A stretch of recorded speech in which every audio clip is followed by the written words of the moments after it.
Hi, this is Tom Karsten, and I'd like to thank you for joining me for this brief market update.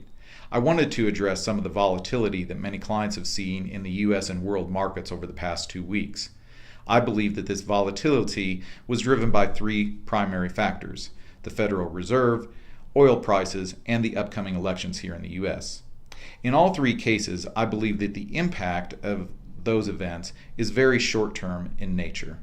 Looking at each one, in respect to the Federal Reserve, they've been very consistent over the past couple years with their message of raising interest rates. However, those rate increases have proven to not materialize, or if they did, to be very modest in nature. And I think that that will continue to be the case.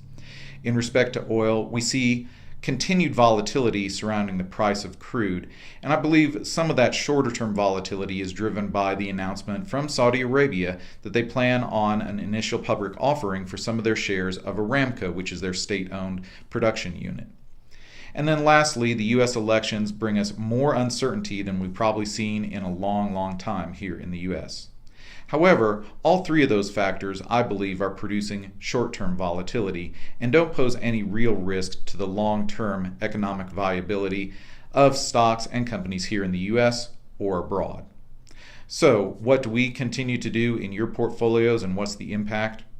Well, our core portfolio of growth and income continues to be focused on large U.S. dividend-producing stocks, and that strategy continues to be very much in favor year to date and over the last 12 months as our core portfolio has outperformed both the S&P and the Dow Jones.